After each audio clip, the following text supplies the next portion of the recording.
Welcome to the channel. I know many of you listen to these videos to relax or fall asleep, and I'm really glad you're here. Before we start today's crime stories, please take a moment to subscribe if you haven't already. And if there's any crime story you'd like me to narrate for you, feel free to request it in the comments section. Now let's begin.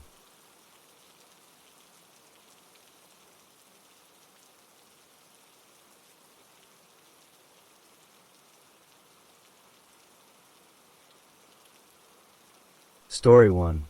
Juana Barraza Sampirio was born on December 27, 1957, in a small, poor rural town called Epazoyucan.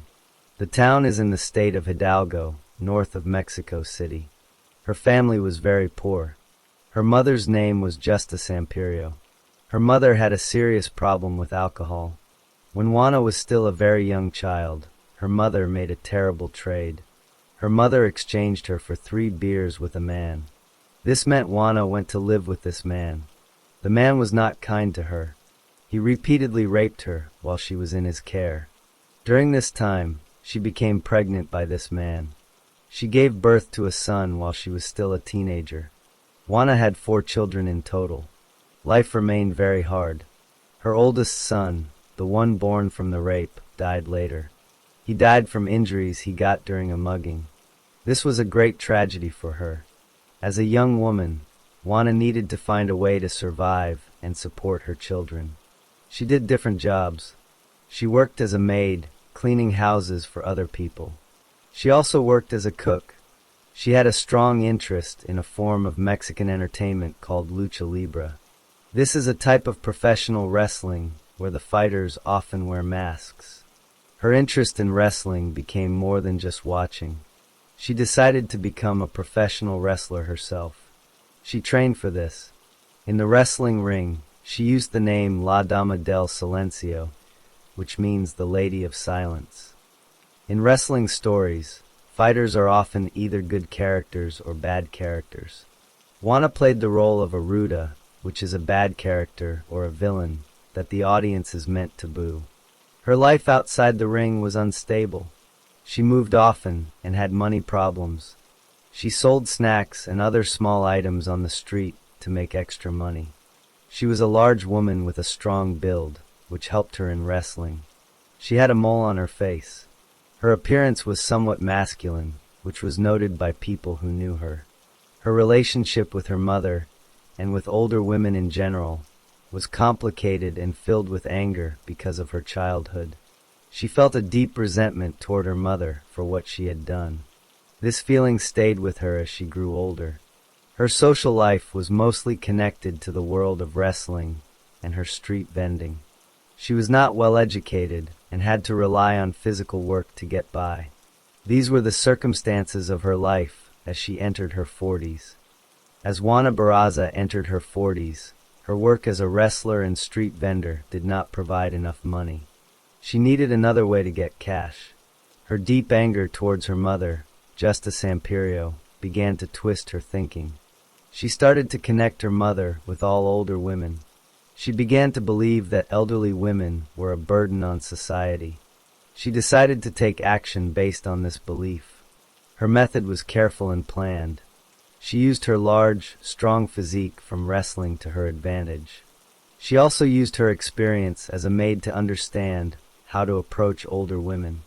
She would choose her victims by walking through neighborhoods in Mexico City. She looked for apartment buildings where she thought older women lived alone. She would watch for women who were frail and lived by themselves. To gain trust and get inside the apartments, she used a trick. She posed as a government social worker. She carried official-looking papers about pension programs and welfare help. Elderly women living alone were often interested in such help. They would let her in because she seemed to be from the government. Sometimes, she also offered to work as a maid for cheap prices, which was another way to be invited inside. Once she was inside an apartment, she would attack. She did not use a gun or a knife. Her weapons were her hands and objects she found in the home. She would strangle the women with her hands, or with items like cords, cloths, or a stethoscope she carried. Sometimes, she would hit them with heavy objects to make them weak before strangling them. The murders were violent and physical. After the woman was dead, Juana would rob the apartment. She took cash, jewelry, small electronics, and any other valuables she could find quickly. She did this to get money for her daily life. She would then leave the apartment, locking the door behind her. This made it look like nothing was wrong, which delayed the discovery of the crime. The first murder linked to this pattern happened in November 2003. The victim was an 81-year-old woman named Evarista. Juana had entered her home by pretending to be a social worker. She strangled Evarista and took her things. After this, the killings continued. She committed crimes in different boroughs of Mexico City, so the police did not immediately see a connection. Her victims were all women aged 60 or older. Most lived alone. They were poor and vulnerable. They were killed in their own homes, a place where they should have been safe. Juana did not feel sorry for what she did. In her mind, she was punishing these women for being like her mother, and she was taking their money to help herself. For a long time, the police did not realize one person was committing all these murders. The crimes were recorded as separate incidents in different parts of the huge city. Some police thought the murders were just regular robberies that went wrong. Others thought the victims' families might be responsible. The news media began to talk about a possible serial killer, but the police were slow to agree. Juana was careful. She changed her appearance sometimes. She dyed her hair blonde and cut it short. She wore different types of women's clothing, like blouses and shawls, to look harmless.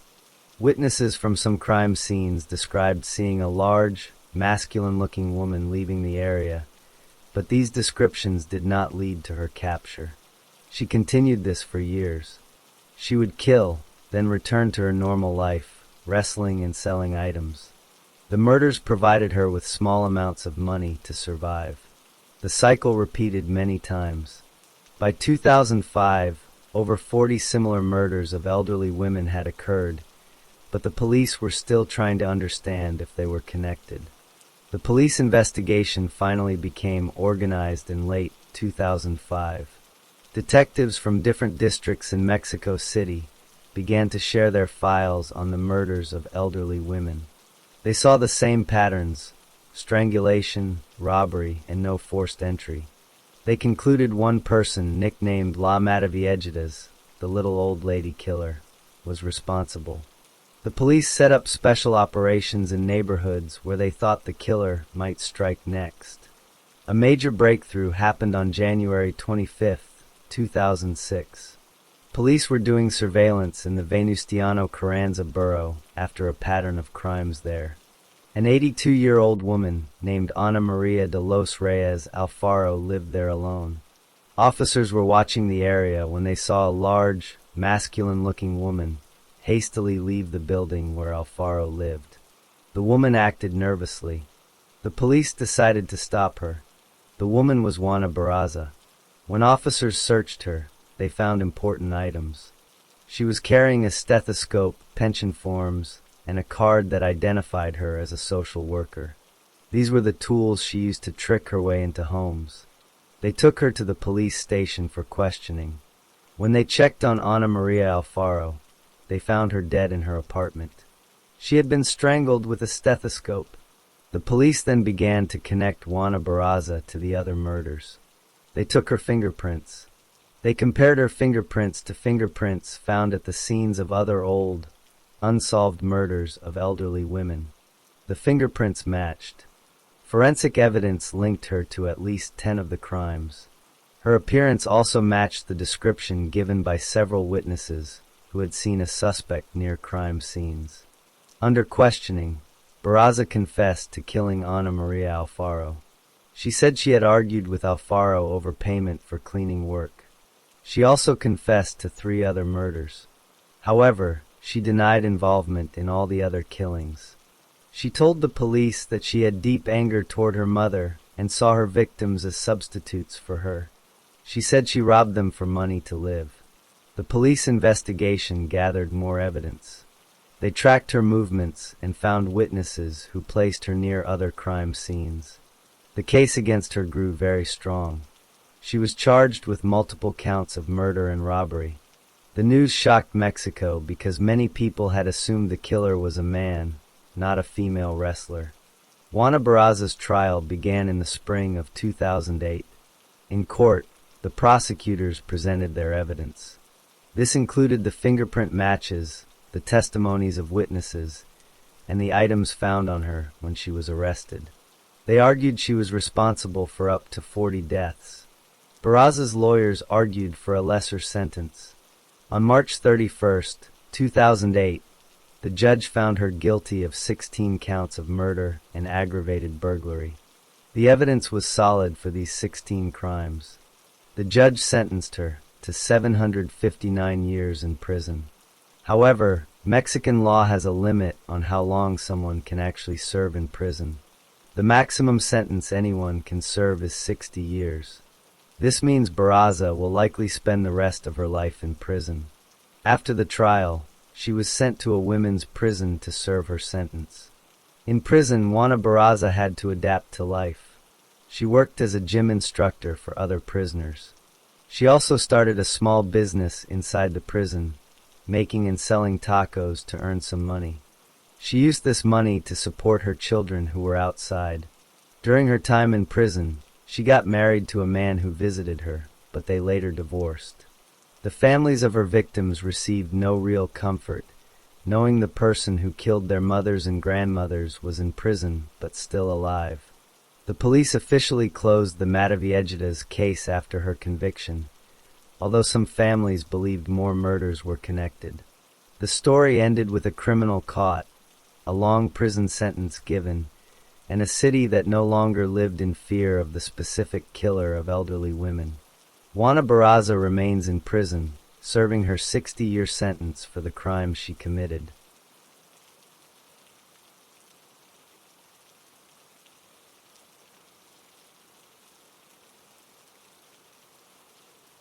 Story 2.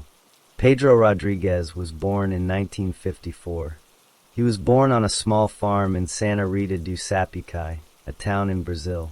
His family was poor. His father worked different jobs, sometimes as a school guard. His mother took care of the home. Before Pedro was born, a violent event happened. His father and mother had a fight. During this fight, his father kicked his mother in the belly. She was pregnant with Pedro at the time. This kick hurt the baby inside her. When Pedro was born, his skull had a bruise from this kick. This was the first known violence in his life. Pedro grew up in a home where fights were common. His father had a bad temper. His mother was often scared. Pedro learned that anger and violence were normal parts of life. He did not do well in school. He found it hard to sit still and listen. Other children sometimes avoided him. He had few friends. When Pedro was 13 years old, another important event happened. He got into a fight with an older cousin. The cousin was bigger and stronger. During the fight, the cousin punched Pedro in the face. Pedro fell to the ground. As he lay there, he looked up at his cousin. He felt a very strong new feeling. He said, "I'm going to kill you." His cousin laughed because he did not think Pedro was serious. But Pedro was serious. A short time after this fight, Pedro saw his cousin again. Pedro pushed his cousin into a machine used for pressing sugar cane. The machine almost tore his cousin's arm off. Then Pedro took out a knife. He wanted to hurt his cousin more. Family members heard the cousin's cries for help. They ran to stop Pedro. They saved the cousin. After this, Pedro was punished by his family. People in the family and town began to see Pedro as a dangerous boy. Pedro's life at home did not improve. He felt alone and angry most of the time. He stopped trying at school. He spent more time by himself, away from other people. He did not have any hobbies or activities he enjoyed. His only comfort was feeling strong when he was angry. This feeling was growing inside him. At the age of 14, Pedro was still living with his family. His father had lost his job as a school guard. The family had even less money. Pedro felt a growing resentment towards the world. He saw his father as a failure and felt his own life was going nowhere. He was a teenager with no plans, no friends, and a lot of rage. When Pedro Rodriguez was 14 years old, his father was fired from his job as a school guard. The man who fired him was the deputy mayor of their town. Pedro's father was accused of stealing food from the school kitchen. He was also put in jail because of this accusation. Pedro was very angry about this. He believed a different security guard was the real thief. He decided to do something about it. Pedro took his grandfather's shotgun. He went to the city hall building. He found the deputy mayor there. Pedro shot the deputy mayor in front of the building. This was his first murder. After shooting the deputy mayor, Pedro did not run away immediately. He then found the security guard he suspected of being the thief. He used the same shotgun to shoot and kill that guard too. Now he had killed 2 men. Pedro ran away from his town because he knew the police would look for him. Pedro traveled to a city called Mogi das Cruzes near Sao Paulo. He was alone and needed money. He knew that drug dealers often had cash. He began to find places where drug dealers sold their drugs. He would rob these places. He would use violence and his gun to take their money. Sometimes the drug dealers would fight back. Pedro would shoot them. He killed several drug traffickers during these robberies.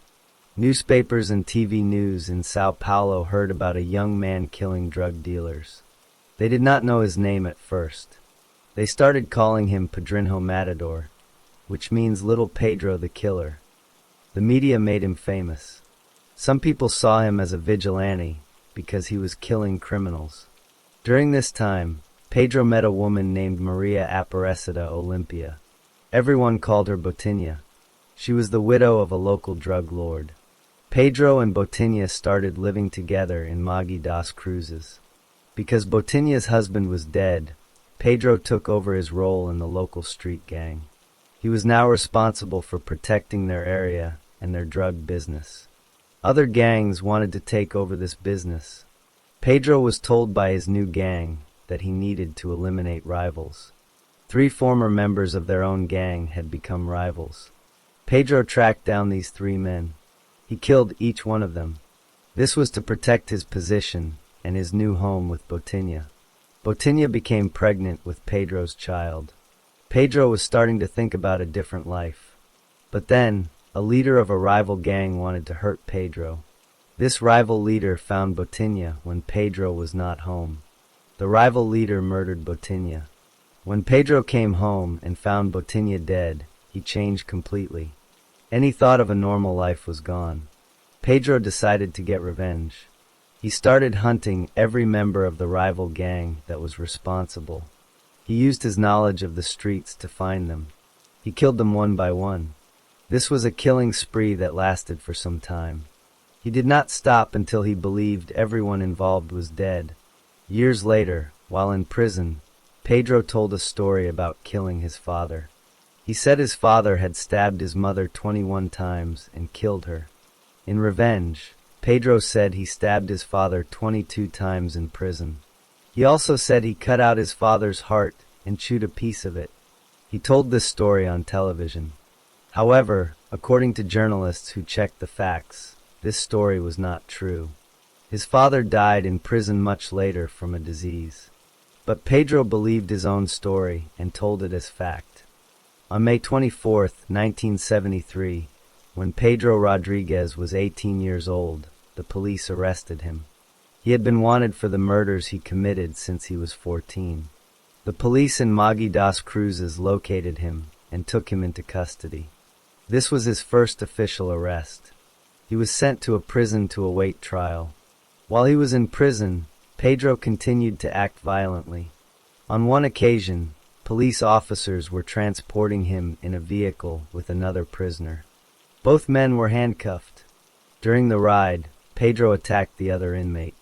He killed the man inside the moving vehicle. The police officers driving did not notice until they stopped and opened the doors. When they saw the dead prisoner, Pedro told them he did it because the man was a rapist. Pedro Rodriguez went to trial for his many crimes. The court found him guilty of multiple counts of murder. The judges sentenced him to a total of 126 years in prison.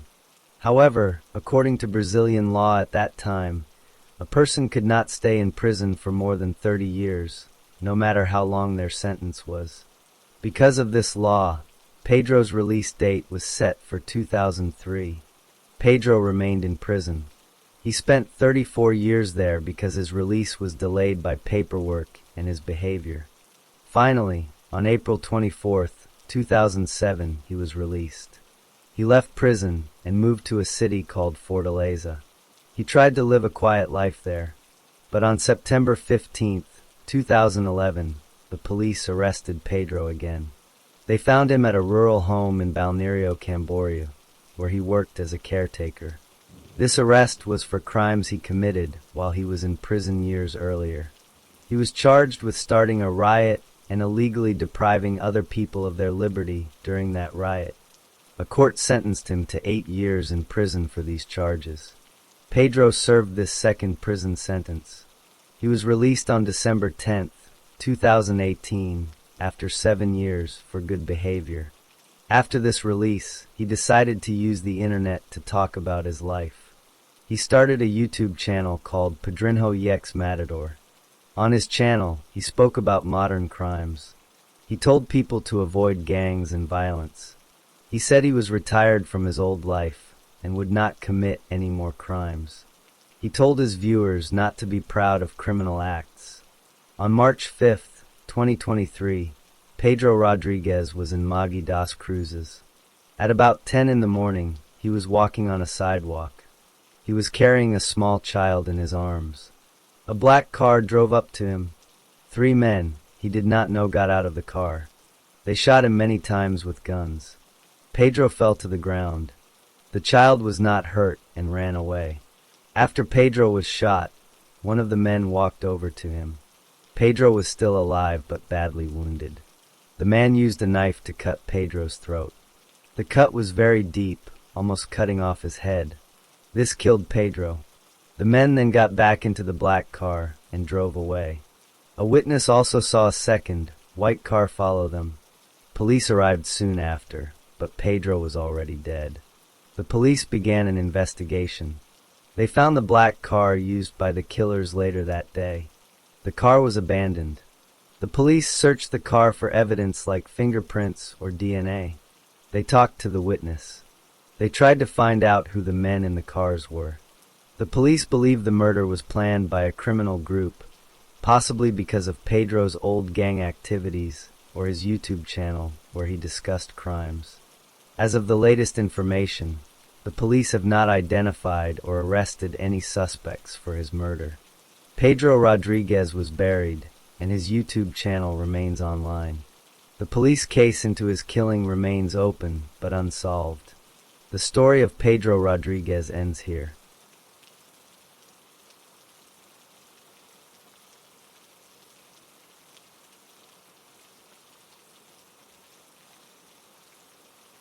Story 3. Yoshio Kadaira was born on January 28, 1905, in Tachijai City, Japan. He grew up with a stutter. This speech problem made his childhood difficult. He often felt frustrated when he tried to talk. Other children sometimes made fun of him. This made him feel separate from other people. His family was not wealthy. As a boy, he needed to find work to help at home. He did not do very well in school. His stutter made it hard for him to participate in class. He left school after completing only the basic level of education. He spent his teenage years moving between simple, manual jobs. He did not have a clear career path or many friends. When he was 18 years old, in 1923, Kadaira joined the Imperial Japanese Navy. The military was a structured place where orders were clear. He may have thought this structure would help him. In the Navy, he was assigned to a Marine regiment in the city of Yokosuka. He learned to follow commands and use weapons. In 1928, his regiment was sent to China. He was part of the Japanese military forces there during a time of conflict. He was assigned to guard a factory in Jinan. During this duty, he later stated that he personally killed 6 Chinese soldiers. This was his first experience with taking a life. Later, he was stationed in another part of China called Tianjin. During this time, he committed violent acts against civilians. He later confessed that he broke into local houses and raped several women. In one instance, he used a sword on a pregnant woman. These actions were war crimes. The military did not punish him for these acts at the time. He learned that he could use violence without immediate consequences. Kodaira left the military in 1932 and returned to Japan. He had the rank of sergeant.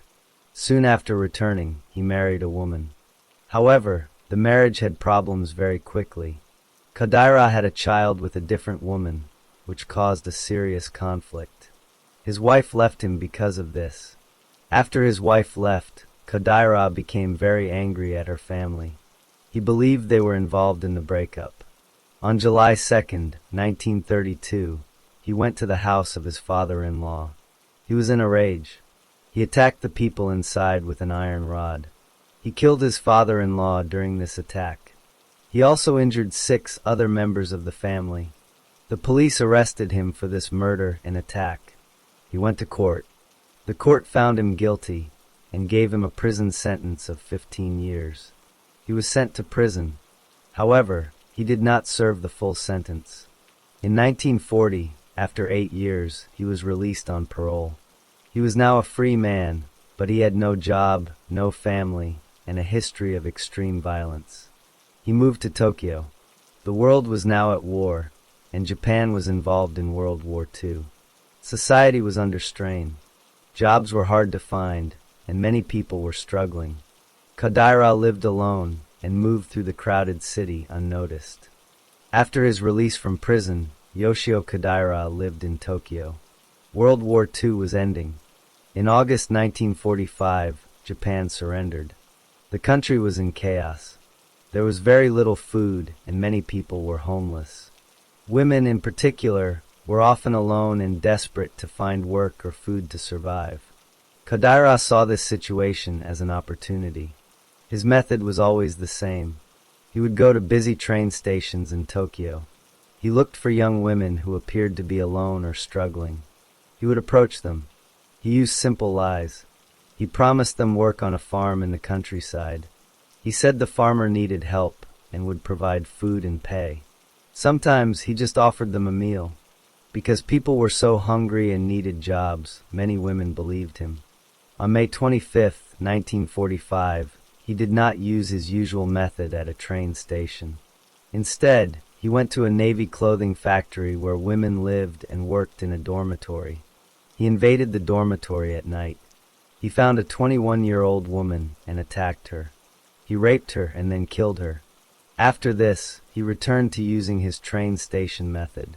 In June 1945, he was near Shintachijai Station. He met a 31-year-old woman. He used his story about farm work. He led her away from the station into a wooded area. There, he assaulted her. He then strangled her with his hands. After she was dead, he took her watch and her money. On July 12, 1945, he went to Shibuya Station in Tokyo. He found a 22-year-old woman. He told her he had a job for her on a farm. He led her into some woods. He then attacked her, raped her, and strangled her. He stole the money she had with her. Just 3 days later, on July 15th, he was at Ikebukuro Station. He approached a 21-year-old woman. He again promised farm work. He took her to a secluded area near a farmhouse. He raped her and strangled her. He took her money and also her shoes, which were traditional Japanese geta. Japan surrendered in August 1945, but Kodaira did not stop. On September 28, 1945, he was at Tokyo Station. He found another 21-year-old woman. He used the same lie and led her to a wooded place.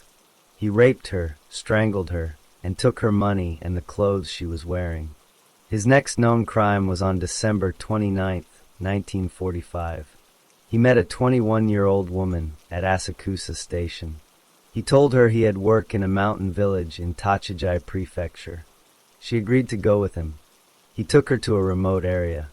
He then raped her, strangled her, and stole her money. His final known crime happened months later. In mid-June 1946, he met a 17-year-old girl. He spent time recruiting her for a job, even visiting her home and speaking with her mother. This made the girl and her family trust him. On August 6, 1946, he took her away. He murdered her. On August 17th, her body was discovered. Her parents, who knew Khadaira had been talking to her, reported his name to the police. They told the police he was the man who had promised their daughter a job. During this time, the police in different areas knew women were missing. They found some of the bodies. They knew the women had been strangled. But Tokyo was very disorganized after the war. Police from one district did not share information easily with police from another district. They did not immediately see a pattern connecting these crimes. They did not know one man was responsible for all of them. The parents of the 17-year-old girl went to the police on August 17, 1946. They gave the police the name of the man who had promised their daughter a job, Yoshio Khadaira. This specific name gave the police a clear person to look for. For the first time, the many separate murders in different areas were connected to one suspect. The police started searching for Khadaira immediately. They found him and arrested him on August 20, 1946. After his arrest, the police from Tokyo and Tachijai began to share their information. They compared the details of all the unsolved murders of women. They saw the pattern. All the women were strangled, all were promised food or work, and all were killed in wooded areas. The police interrogated Khadaira. Under questioning, he confessed to murdering 7 women. The police gathered physical evidence to support the confessions. In some cases, they found belongings of the victims like watches or clothes in Khadaira's possession or in places he frequented. They also had the testimonies from the parents of the last victim, who directly identified him. For one of the murdered women, her body was found but her identity was never known. Khadaira was charged with 7 counts of murder. His trial began in the district court on June 18, 1947. In court, Khadaira changed his story for some of the murders. He denied responsibility for 3 of them. He admitted to the others. The prosecution presented the evidence from the police, including the stolen items and the pattern of his methods. The court also heard about his actions after some of the murders, including taking money and shoes from the victims. The judges considered all the evidence. While the trial was happening, Khadaira also talked about his time in China. He confessed to the war crimes he committed there, including rape and murder. However, he was not on trial for these acts. The Japanese court was only trying him for the murders committed in Japan. The district court found him guilty of the 7 murders. The sentence was death by hanging. Khadaira appealed the decision to a higher court. The higher court also found him guilty and confirmed the death sentence. His final appeal was to the Supreme Court of Japan. On November 16, 1948, the Supreme Court rejected his appeal. The death sentence was final. Yoshio Khadaira was executed on October 5, 1949, at Miyagi Prison. On the morning of his execution, he was reported to have said that he was fortunate to die on a calm and peaceful day. After his execution, the families of the victims were left to rebuild their lives. Some of the victims remained unnamed, their families never receiving full closure. The case closed a violent chapter that exploited the disorder of post-war Japan. Yoshio Khadaira was executed for his crimes, and the police investigations that began with a single name from grieving parents brought his series of murders to an end.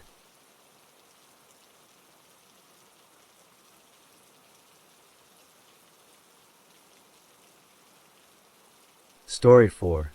Charles Joseph Whitman was born on June 24, 1941, in Lake Worth, Florida. He was the oldest of 3 brothers.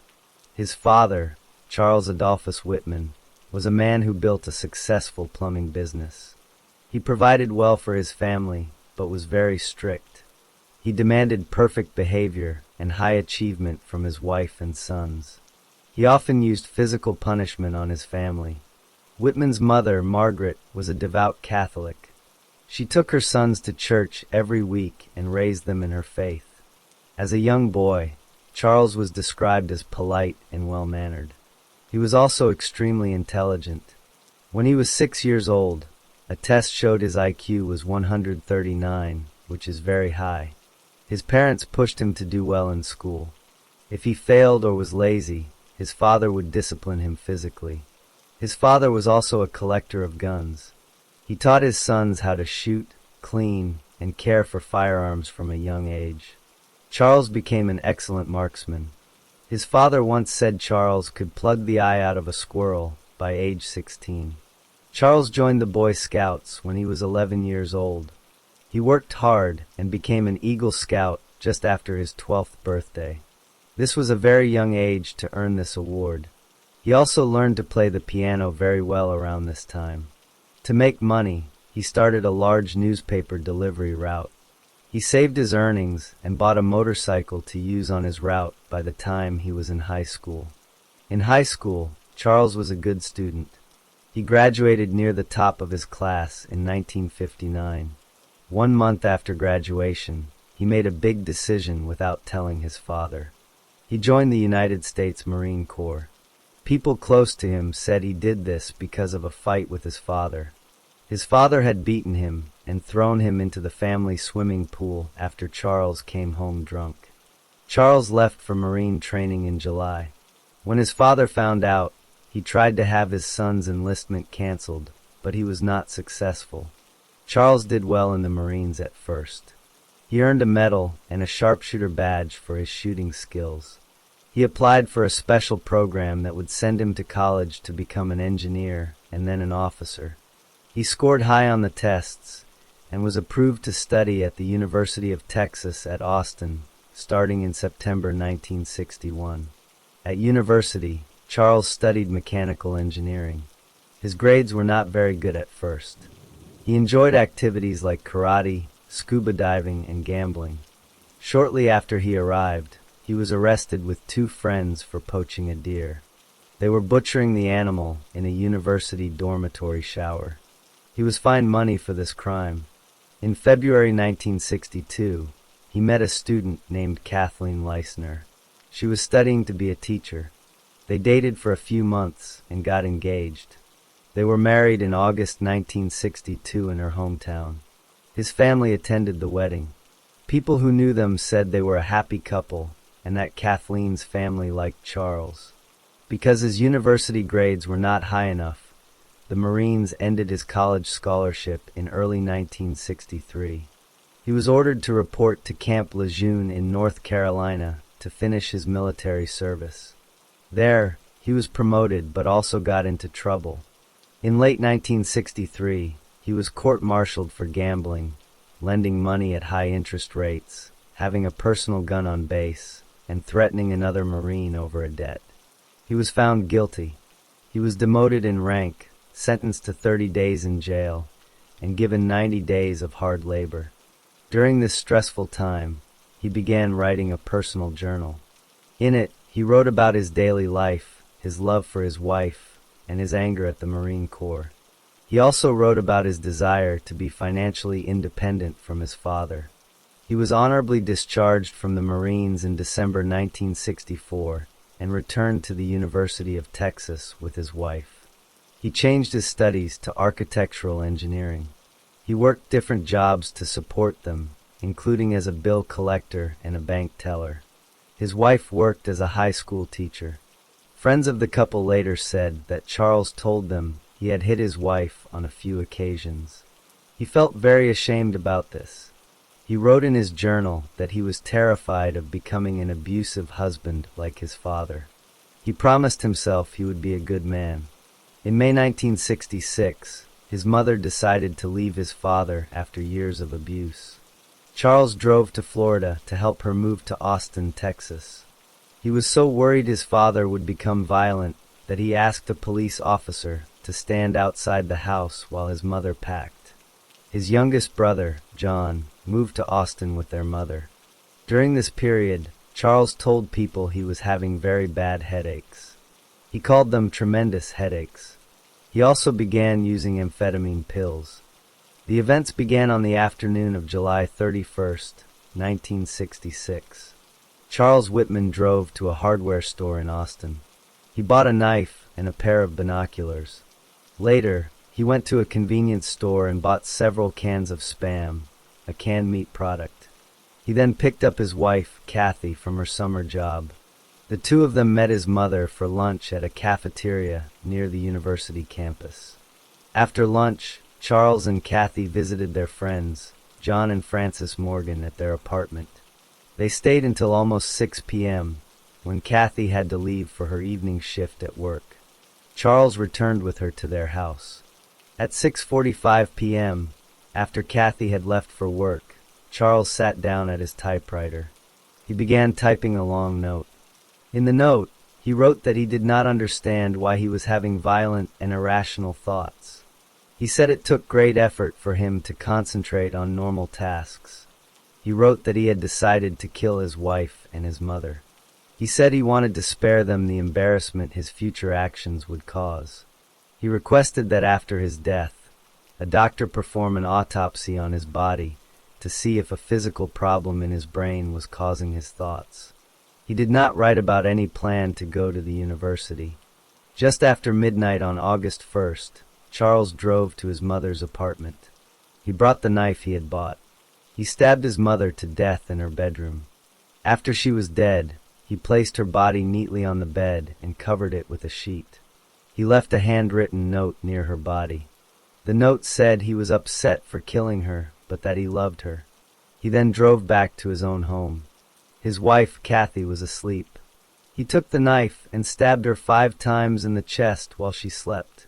He then covered her body with a sheet. He went back to the typewritten note he had started earlier. Using a pen, he wrote in the margin that it was now 3 a.m. and that both women were dead.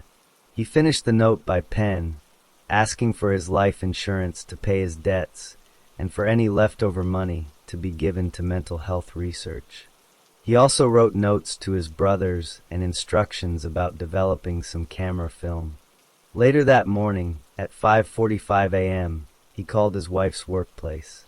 He told them Kathy was sick and would not be coming to work. Around 10:30 a.m., he called his mother's workplace and gave a similar excuse for her absence. At approximately 11:30 a.m., Charles Whitman loaded many items into his car. He took several guns, a rifle, a shotgun, and pistols. He also took the binoculars, the cans of Spam, a water jug, a compass, a hammer, a wrench, a long cord, and hundreds of bullets. He drove to the University of Texas at Austin. He parked near the main building, a tall tower with a clock on top. He took his belongings and carried them inside. He told a security guard he was a research assistant bringing equipment to the top floor. The guard let him pass. Whitman took an elevator partway up and then used the stairs to reach the observation deck on the 28th floor. On his way up, he encountered 3 people. He shot and killed them with a gun so they would not raise an alarm. He reached the observation deck at 11:48 a.m. He used a desk and a large crate to barricade the door behind him so no one could easily enter. He then took his rifle and walked to the edge of the deck, which had a stone wall. He looked down at the crowded campus and the streets below with his binoculars. He began shooting at people. He shot at anyone he saw, students walking between buildings, people on the street, and others in cars. He was very high up, so people below did not know where the shots were coming from at first. They ran for cover. The shooting continued for over an hour and a half. Whitman would sometimes shoot from one side of the tower and then move to another side. He used different rifles. He stopped at times to drink water or eat some of the Spam. People on the ground were injured and killed. Some were students. Some were people passing by on the street. Police officers and citizens tried to help the wounded, pulling them to safety. Other people, including a civilian and a police officer, used their own rifles to shoot back at the tower from the ground, but they could not hit Whitman because he was protected by the stone wall. Austin police officers and Texas Department of Public Safety officers rushed to the scene. They made plans to get to the top of the tower. A small group of officers and a civilian finally reached the 28th floor door. They broke through Whitman's barricade. Two officers, Houston McCoy and Ramiro Martinez, entered the observation deck first. They saw Whitman aiming his rifle toward the ground. They shouted at him. Whitman turned and raised his rifle toward the officers. Both officers fired their guns at him. Whitman was shot and fell to the floor dead. The time was 1:24 p.m. After the officers shot Charles Whitman, they quickly checked his body to ensure he was dead. Other police officers then secured the observation deck and the rest of the tower. They found Whitman's weapons, the remaining ammunition, his supplies, and the typewritten note from the night before. Medical personnel and police began the difficult task of helping the wounded and documenting the scene. In total, Whitman had killed 16 people that day: his mother, his wife, the 3 people in the tower, and 11 people from the observation deck. 31 others were wounded by his gunfire. The police investigation started immediately. Officers went to Whitman's home and found his wife's body. They also went to his mother's apartment and found her body. The notes he left at both places were collected as evidence. Detectives spoke to his friends, his co-workers, and his family members. They learned about his headaches, his use of amphetamine pills, and his visit to a university psychiatrist months earlier. The psychiatrist, Dr. Heatley, provided his notes from Whitman's single visit. In those notes, Dr. Heatley had written that Whitman talked about overwhelming periods of hostility, and even mentioned thinking about going up on the tower with a deer rifle and start shooting people. Because of the note Whitman wrote requesting it, an autopsy was performed on his body the next day. A neuropathologist, Dr. Coleman DeCenna, examined Whitman's brain. He discovered a small tumor, about the size of a pecan, near the base of Whitman's brain. The tumor was identified as a type of brain cancer called a glioblastoma. Dr. DeCenna noted that the tumor was located in a region of the brain that can affect emotions and aggression. The governor of Texas, John Connally, formed a special commission of doctors and scientists to study the case. This commission reviewed the autopsy findings, Whitman's medical history, and all the evidence. They agreed with the finding of a brain tumor. In their final report, the medical experts stated that while they could not say for certain, the brain tumor likely played a role in Whitman's actions. They wrote that the tumor conceivably could have contributed to his inability to control his emotions and actions. However, they also concluded that no one could definitively explain why he committed the crimes. There was no criminal trial because Whitman was killed at the scene. The legal proceedings focused on the victims and their families. Life insurance companies investigated whether Whitman's policies would pay out, given that he was responsible for the deaths of his mother and wife. After review, the companies did pay the benefits to the remaining family members. Some of the wounded victims and families of those killed filed civil lawsuits. These were eventually settled out of court for undisclosed amounts of money. In the years that followed, the events of that day led to changes. The University of Texas improved security for access to the tower. Police departments across the country began to develop better strategies for responding to sniper attacks and mass shootings. The case also sparked more public discussion about the link between brain disorders and violent behavior. Charles Whitman and his mother were buried together in a Florida cemetery after a joint funeral service. His wife, Kathy, was buried separately in her family's plot in Needville, Texas. Whitman's father died in 1980. His youngest brother, John, was shot and killed during a fight in a Florida bar in 1973. His other brother, Patrick, lived a private life away from public attention. One of the people wounded on August 1, 1966, remained in poor health for decades due to her injuries. She eventually died in 2001 from complications related to the gunshot wound she received that day. Her death was officially added to the list of Whitman's victims, bringing the final total to 17 people killed. The story of Charles Whitman remains a tragic case studied for its combination of personal turmoil, violence, and medical mystery.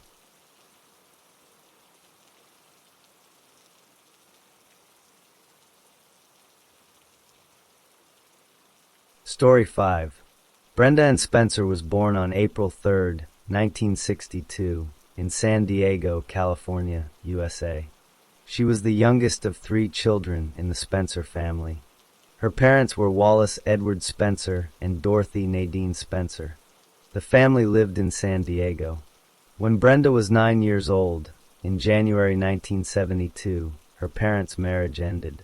Her mother, Dorothy, found out that Wallace was having relationships with other women. Dorothy Spencer then filed for divorce. After the divorce was finalized, Brenda stayed to live with her father. Her mother was no longer a daily part of her life. Life in her father's house was difficult. The house was not kept clean or tidy. There were many empty bottles from alcoholic drinks scattered around. Brenda and her father did not sleep in separate beds and bedrooms. Instead, they both slept on a single mattress placed on the living room floor. They lived in a state of poverty and neglect.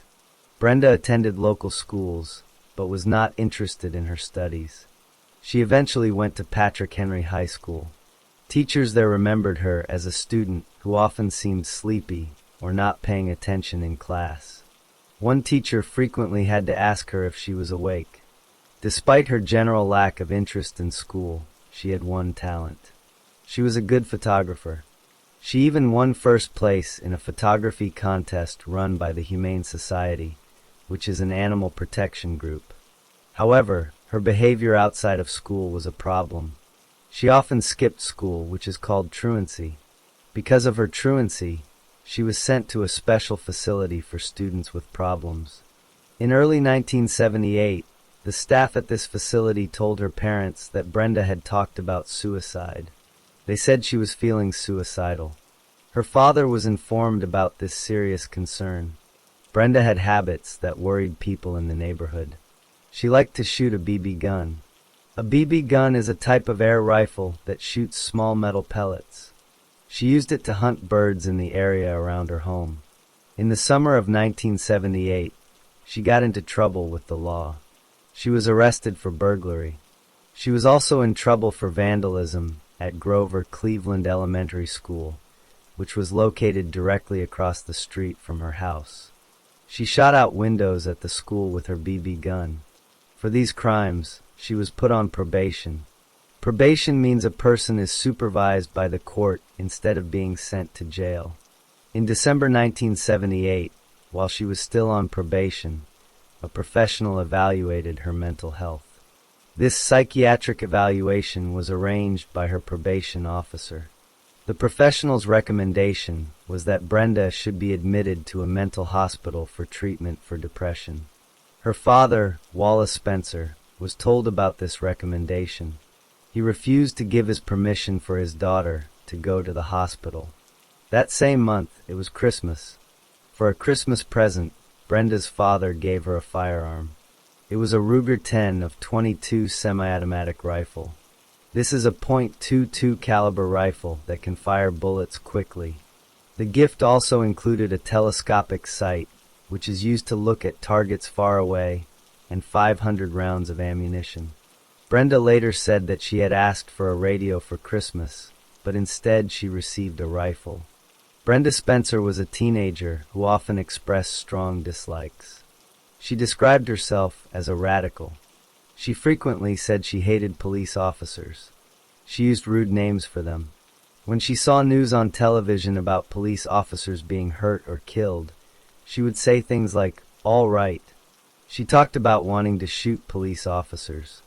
People who knew her, including some classmates, said she acted in ways that scared them. Some thought she was crazy. She lived directly across the street from Grover Cleveland Elementary School. She was 16 years old, very thin, and had bright red hair. Medical tests done later would show that she had an old injury to one part of her brain. This injury was thought to have come from a bicycle accident she had when she was younger. On the morning of Monday, January 29, 1979, Brenda Spencer woke up in her house. It was a cold, rainy day. Her house was directly across the street from Grover Cleveland Elementary School in San Diego. She was 16 years old. That morning, children began to gather outside the school's front gate, waiting for it to open so they could go inside. The principal, a 53-year-old man named Burton Ragg, was coming to the gate to let them in. Brenda Spencer took the .22 caliber rifle her father had given her for Christmas. She went to a window in her house that faced the school. She loaded the rifle and used the telescopic sight to look at the people across the street. She began to shoot at the children waiting outside the school. The first child she aimed at was an 8-year-old boy named Cam Miller. She later said she chose him first because he was wearing a blue jacket, and blue was her favorite color. The bullet hit him. She continued to fire. In total, she shot 8 children, both boys and girls, causing serious injuries. Principal Burton Ragg and a teacher named Darryl Barnes heard the gunshots and ran to help the children. They were trying to pull the injured students to safety. From her window, Brenda Spencer saw the principal and shot him. He was hit and killed. The custodian, a 56-year-old man named Mike Sucher, also ran outside to help. He was trying to pull a student out of the line of fire when Brenda Spencer shot him too. He was also killed. Police officers were called to the school because of the gunshots. A 28-year-old police officer named Robert Robb arrived in his car to help. As he got out of his car, Brenda Spencer shot at him from her window. The bullet hit him in the neck, causing a serious injury. He survived but was badly wounded. The police officers who arrived at the scene realized the shots were coming from the house across the street. They needed to stop the shooter from seeing and shooting more people. They moved a large garbage truck and parked it in front of the school gate. This big truck blocked Brenda Spencer's view of the school entrance. This action prevented more children or adults from being shot. Brenda Spencer had fired 36 bullets from her rifle. After this, she stopped shooting. She stayed inside her house and did not come out. The police surrounded the house. They knew the shooter was inside, but they did not know who it was or what they wanted. While she was inside the barricaded house, a reporter from a local newspaper, the Evening Tribune, was calling telephone numbers in the neighborhood. The reporter was trying to find someone who had seen what happened. By chance, the reporter called the phone number for Brenda Spencer's house. Brenda answered the phone. She told the reporter that she was the person who had been shooting from the house. The reporter asked her why she did it. She replied, "I don't like Mondays. This livens up the day." She also told the reporter that the people she shot were easy targets. Police negotiators also began talking to her on the phone. They tried to persuade her to come out of the house and surrender peacefully. During these conversations, she said she was planning to come out shooting. She was inside the house for several hours. The negotiators talked to her about what she wanted. They promised her that if she came out peacefully, they would get her a meal from Burger King, which was a fast food restaurant. After this promise, she agreed to surrender. She put down her rifle, walked out of the house, and was taken into police custody by the waiting officers. After Brenda Spencer walked out of her house, the police officers immediately arrested her. She was taken into custody. The police now knew who the shooter was because she had told the reporter on the phone. There was no mystery about who had committed the crime. The investigation focused on collecting the evidence. The police entered her house and found the Ruger 10-22 rifle she had used. They also found the remaining ammunition from the box of 500 bullets her father had given her.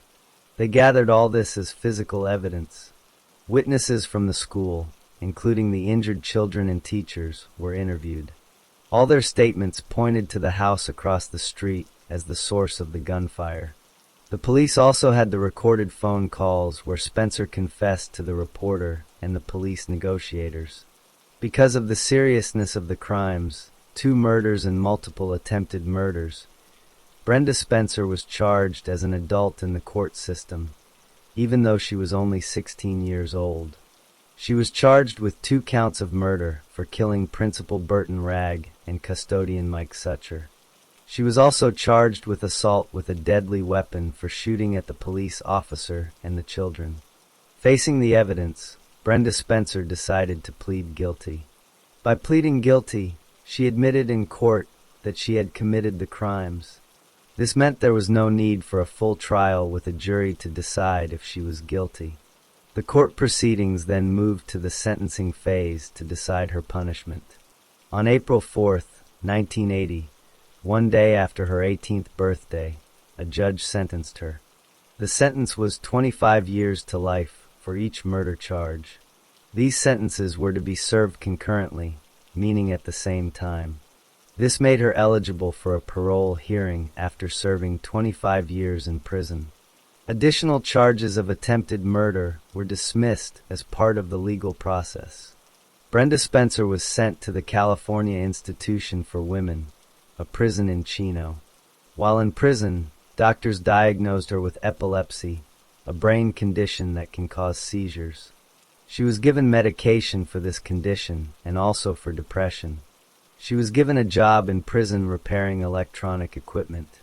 As the years passed, she became eligible for parole hearings. A parole hearing is a meeting where officials decide if an inmate can be released from prison early. Her first parole hearing was in 1993.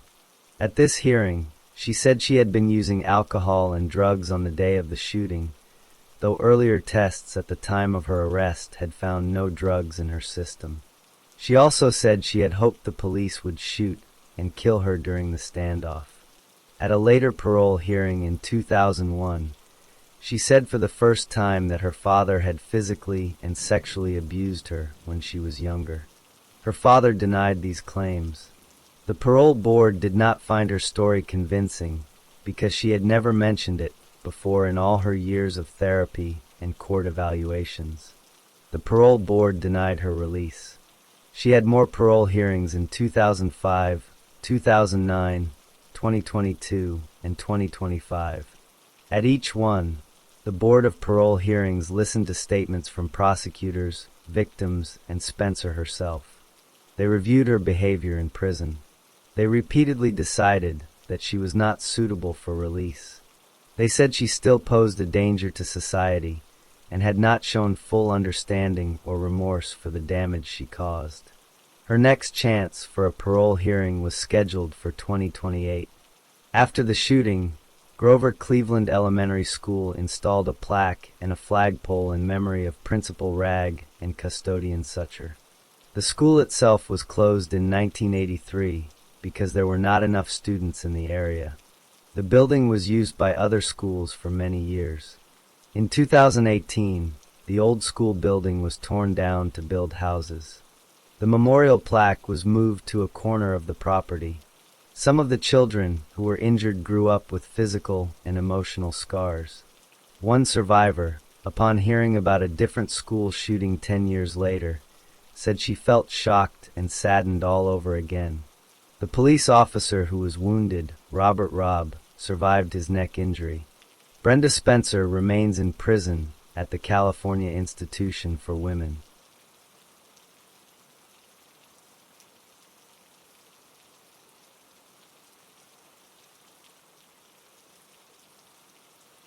Story 6.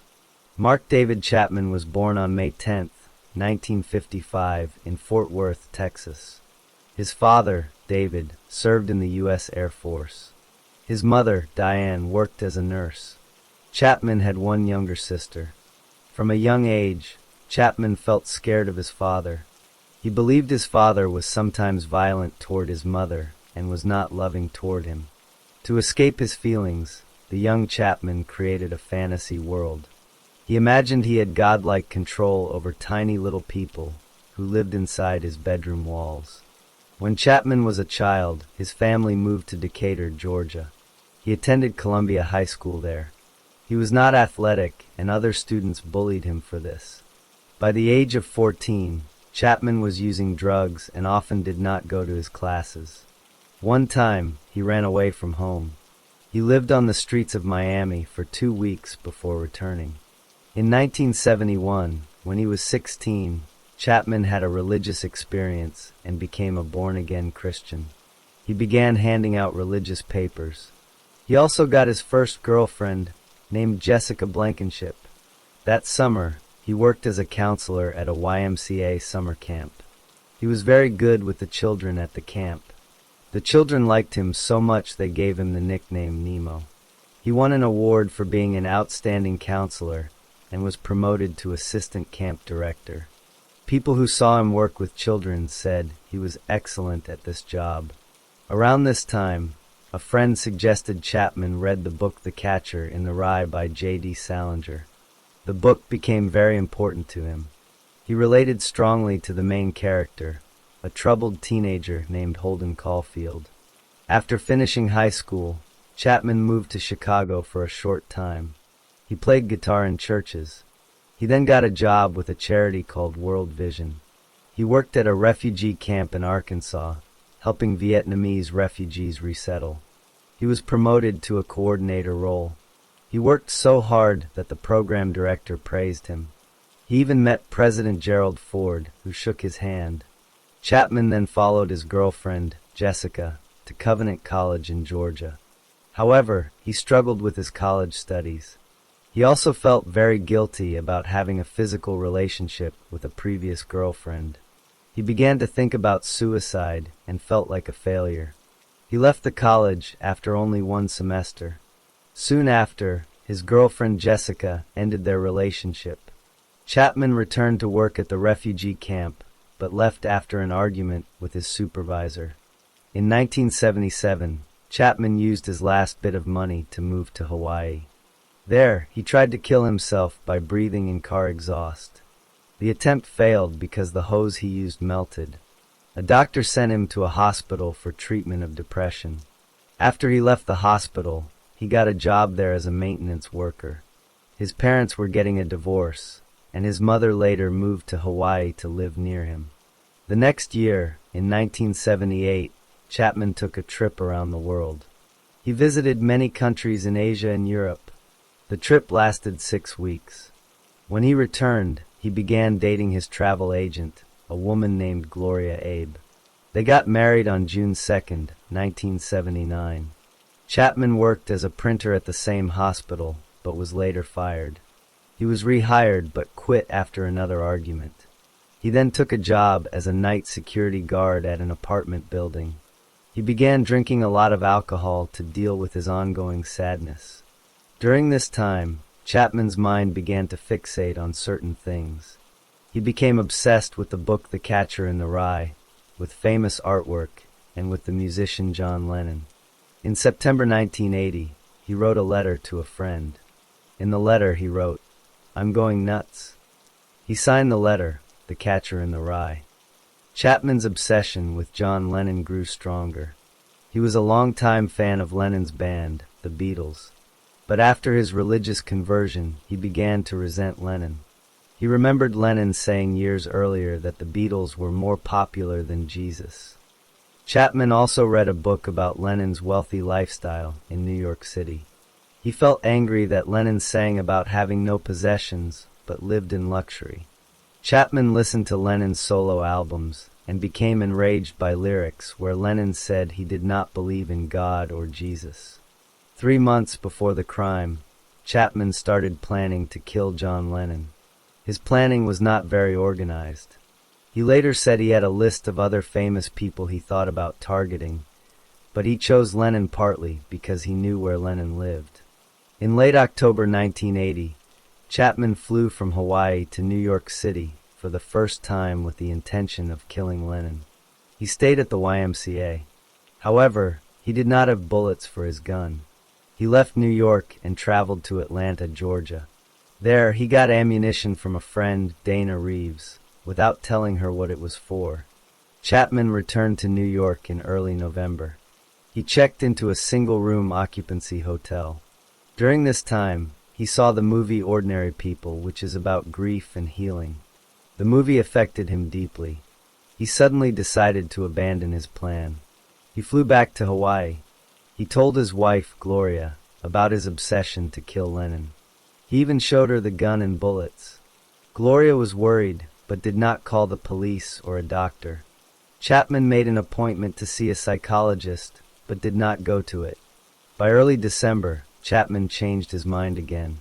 On December 6, 1980, he flew back to New York City. He checked into the Sheraton Hotel under a fake name. The next day, December 7th, he acted strangely. He approached singer James Taylor in a subway station, pinning him to a wall and speaking in a confusing, intense way about John Lennon. He also offered cocaine to a taxi driver.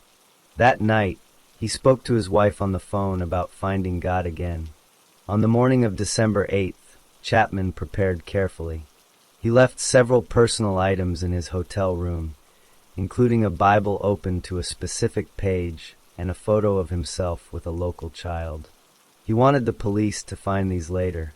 He then went to a bookstore and bought a new copy of The Catcher in the Rye. Inside the front cover he wrote, "This is my statement," and signed it Holden Caulfield.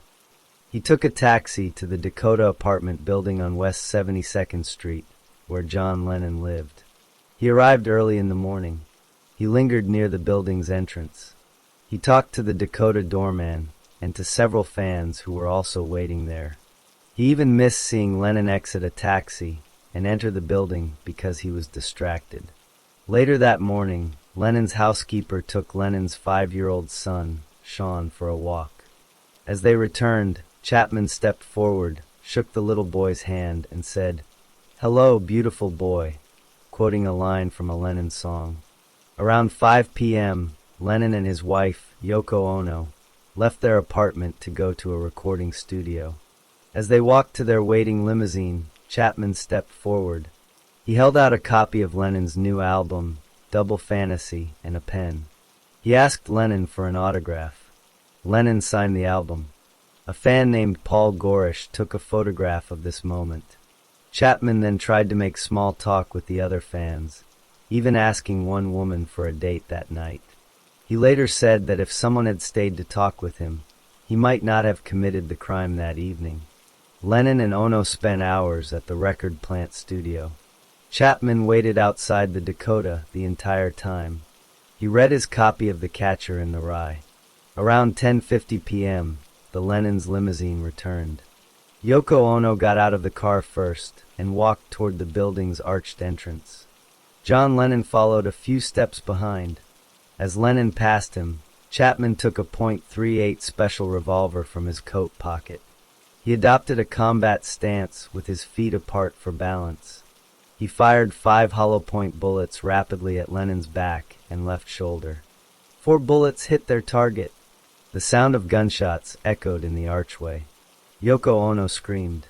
Lennon, severely wounded, stumbled up 5 steps into the building's security office before collapsing. Chapman did not run. He dropped the gun and took out his book. He stood there, reading it as chaos erupted. The Dakota doorman disarmed him and shouted for someone to call the police. Within minutes, officers arrived. They found Chapman calmly waiting. They arrested him without a struggle.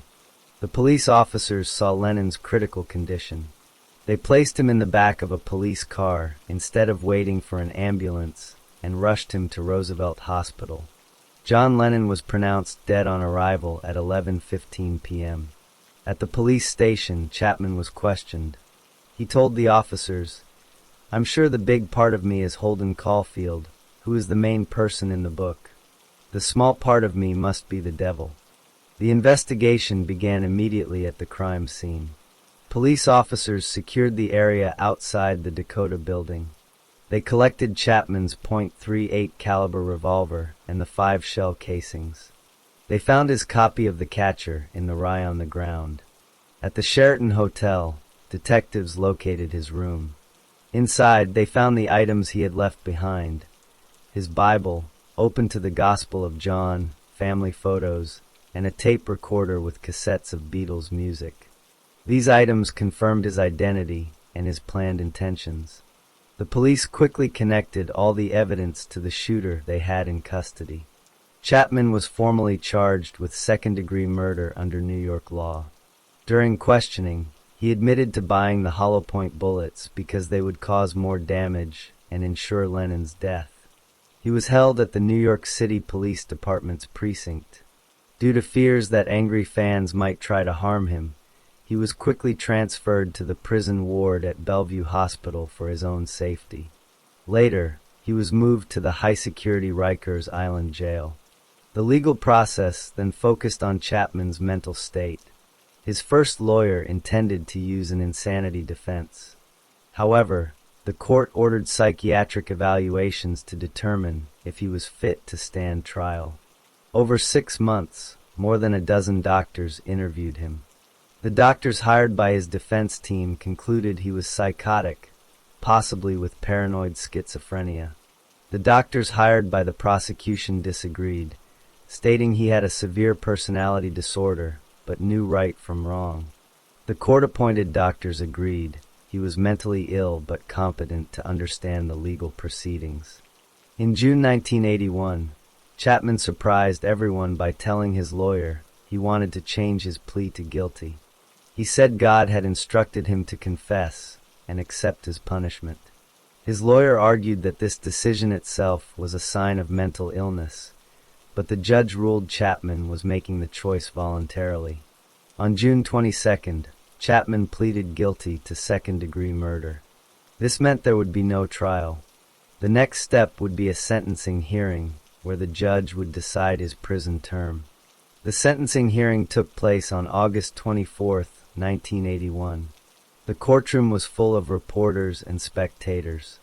The prosecution argued that Chapman committed a premeditated murder for fame. The defense called a psychiatrist who explained Chapman's long history of mental illness. When given a chance to speak, Chapman stood and read a long passage from The Catcher in the Rye about being a catcher in the rye who saves children. The judge, Dennis Edwards, Jr., then sentenced Chapman to 20 years to life in prison. He also ordered Chapman to receive psychiatric treatment while incarcerated. Chapman began his sentence at the Attica Correctional Facility in August 1981. For his own protection from other inmates, he was placed in a special housing unit, which was a form of solitary confinement. He spent over 20 hours a day alone in his cell. He worked as a law library clerk and a kitchen helper. The New York State Parole Board first reviewed his case in 2000. By law, he became eligible for parole every 2 years after serving the minimum 20 years. Yoko Ono, Lennon's widow, wrote to the parole board before each hearing. She consistently asked them to keep Chapman in prison. She stated that his release would threaten her safety and reopen the pain for Lennon's family and fans. The parole board denied Chapman's release at every hearing. Their reasons often stated that releasing him would trivialize the seriousness of the crime and undermine respect for the law. They also noted the crime's calculated nature and its impact on millions of people worldwide. Chapman remained in prison. He was transferred to the Wendy Correctional Facility in 2012 and then to the Green Haven Correctional Facility in 2022. During his parole interviews, he gave different reasons for the murder, sometimes saying he sought fame, other times blaming his mental illness. In later hearings, he said he felt deep shame and had found religion. The parole board, while noting his clean prison record, continued to deny his release, stating his action showed a callous disregard for human life. As of his last parole denial in 2025, Mark David Chapman remains incarcerated at Green Haven, having been denied release 14 times. His next scheduled parole hearing is in February 2027. John Lennon's music and message continue to be celebrated worldwide, while the man who killed him remains in prison, serving a life sentence for his crime.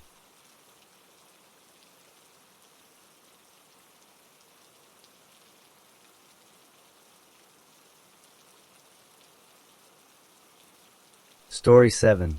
Anders Behring Breivik was born in Oslo, Norway, on February 13, 1979. His father, Jens, worked as a diplomat for the Norwegian government. His mother's name was Wunche. He lived in London, England, until he was 1 year old. At that time, his parents divorced. After the divorce, Anders and his mother moved back to Oslo, Norway. From a very young age, child welfare experts were worried about Anders. When he was 4 years old, a child psychology clinic observed him and his mother. The experts wrote a report. The report said his mother had serious mental health problems. It said she treated Anders in a disturbing way. She would hug him closely one moment and then tell him she wished he was dead the next. The psychologist saw that Anders did not show normal emotions for a child his age. He did not cry when he was hurt. He did not play with other children. He was extremely neat and clean, and he became very upset if his toys were not in order. The experts believed his mother punished him for showing feelings. Because of this, Anders learned to hide all his emotions. The clinic's strong recommendation was that Anders should be taken away from his mother and placed in foster care. They said this was urgent to prevent him from developing severe problems. However, the local child welfare services did not follow this advice. They decided not to remove him from his mother's home. He stayed living with her. Anders attended school in Oslo. In his early school years, some former classmates said he was a smart student. They said he was physically strong and would sometimes help other children who were being bullied. He lived with his mother and his older half-sister in an area of Oslo called the West End. He would visit his father, who had moved to France, until his parents divorced again when Anders was 12. As a teenager, Anders's behavior changed. He became rebellious. He started spray painting graffiti on buildings. He was part of a group interested in hip-hop music. He was caught by the police for graffiti more than once and had to pay fines. During this time, his relationship with his father ended. According to his mother, his father stopped contacting him after a graffiti incident when Anders was 15. Anders also stopped seeing his old friends from the hip-hop community. In his late teens, Anders began to focus on his body. He started lifting weights and using steroids to make himself bigger and stronger. He cared a lot about his physical appearance. When he was old enough for mandatory military service, the Norwegian army rejected him. They said he was unfit to serve. As a young adult, Anders got a job in customer service. Former co-workers described him as a good and polite colleague. He traveled to many countries. In his 20s, he paid for cosmetic surgery on his face, like on his chin and nose. He was happy with how he looked after the surgery. Later, Anders tried to start his own business in computer programming. This business did not do well and eventually went bankrupt. With no money, he had to move back into his mother's house to save costs. He lived there with her. It was during this time, while living in his mother's home, that his life began to take a different direction. Living in his mother's house, Anders Breivik began to plan. He decided to commit a major act of violence. His plan took years to develop. He wanted to attack symbols of the Norwegian government and a gathering of young people from a political party he disliked. To finance his plans, he started a sole proprietorship, which is a type of one-person business. He called it Breivik Geofarm. On paper, this business was meant to farm vegetables and root crops. In reality, it was a cover story. He used this business to legally buy materials that could be used to make explosives. In May 2011, he ordered 6 tons of fertilizer. Certain types of fertilizer can be used to make a powerful bomb. He also needed weapons. He tried to buy guns illegally in another European country, but failed. So, he used Norway's legal systems. He joined a pistol club. Having a membership allowed him to apply for a gun license. The police approved his application. He bought a semi-automatic Glock pistol legally. He also got a hunting license, which allowed him to buy a semi-automatic Ruger Mini 14 rifle. He practiced shooting at his club. He moved to a small, rented farmhouse in the countryside. He told people he was running his farming business there. At this farmhouse, he worked on building a bomb. He used the fertilizer he had bought, mixing it with fuel oil to create a large explosive device. He put this bomb inside a white Volkswagen van. His plan had two parts. The first target was the government district in the middle of Oslo. The second target was a summer camp for young political activists on an island called Utøya. On July 22, 2011, he drove the van filled with explosives into Oslo.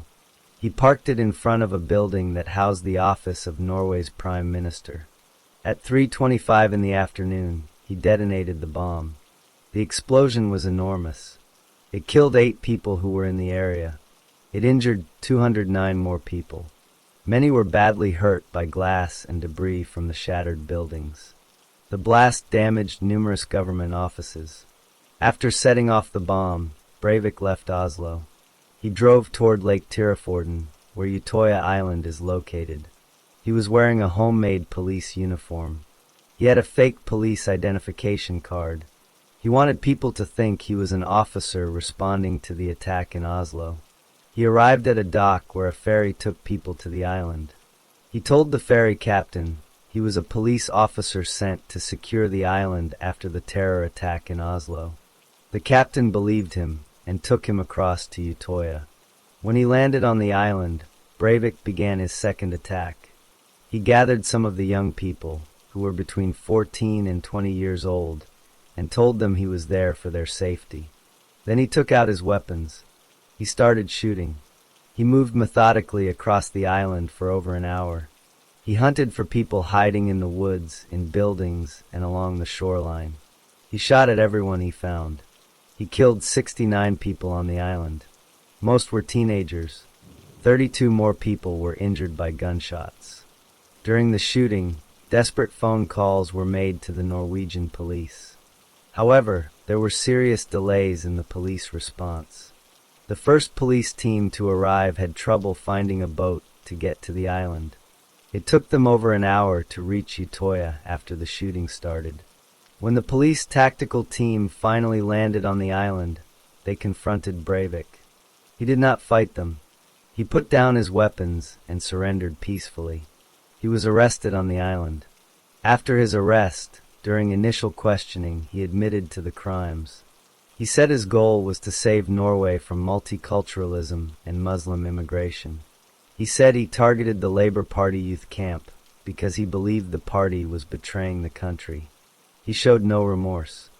After Anders Breivik surrendered on Utøya Island, the police immediately began a massive investigation. They took him to a police station in Oslo for questioning. He confessed in detail to both the bomb attack and the shootings. He said he acted alone. The police searched his rented farmhouse. There they found chemicals, equipment, and notes that showed how he had manufactured the bomb. They also found his computer. On his computer and in his writings, the police discovered a long manifesto he had written. He had emailed this document to many addresses just before the bomb exploded. In this manifesto, he explained his extreme political beliefs and his plans for the attacks. He described his fake farming company as a way to buy bomb-making materials. The police used this evidence to confirm his methods and his motives. Breivik was formally charged with acts of terrorism under Norwegian law. The first major question for the court was whether he was legally sane or insane at the time of the attacks. This was important because it would decide if he went to prison or to a psychiatric hospital. The court ordered 2 separate psychiatric evaluations. The first team of psychiatrists examined him. They concluded he was paranoid schizophrenic. They said he was psychotic during the attacks and should be considered criminally insane. This finding caused a big public debate in Norway. Many people disagreed with the conclusion. Because of the debate, the court ordered a second psychiatric evaluation. A different team of psychiatrists examined him. They reached the opposite conclusion. They said he was not psychotic. Instead, they diagnosed him with severe personality disorders, narcissistic personality disorder, and antisocial personality disorder. They stated he was legally sane and could be held responsible for his actions. His trial began in April 2012. It was held in a specially built courtroom in Oslo. Breivik pleaded not guilty, but his defense was not that he didn't do it. He argued that his actions were necessary to save Norway. He used the trial as a platform to explain his extremist ideology. He showed no emotion or regret when the details of the killings were described. The prosecutors argued he was a terrorist and a murderer. They presented all the evidence from the bomb site, the island, his farm, and his computer. Survivors and family members of the victims gave emotional testimonies in court. In August 2012, the judges gave their verdict. They agreed with the second psychiatric report. They found him sane and guilty of terrorism and murder. He was sentenced to preventive detention, which is the maximum possible sentence in Norway. This sentence is for 21 years, but it can be extended again and again for 5-year periods if he is still considered a danger to society.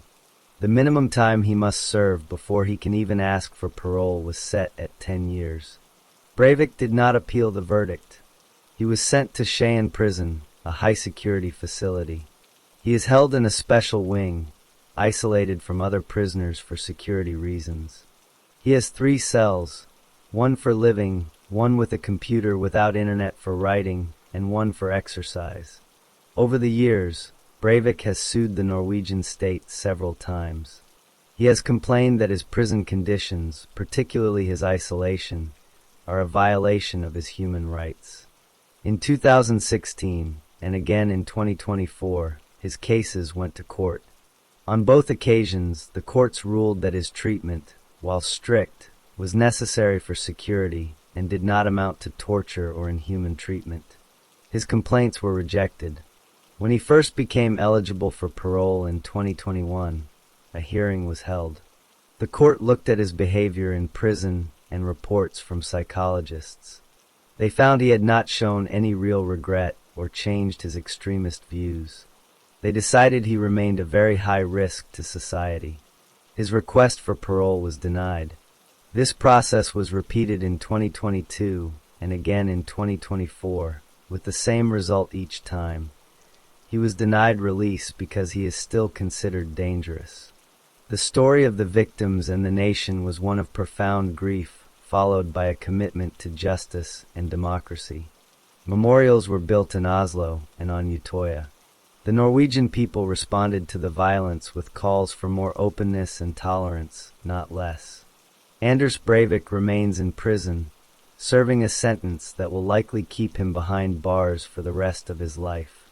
The man who committed Norway's worst peacetime atrocity was found sane, held accountable, and will likely never be a free man again.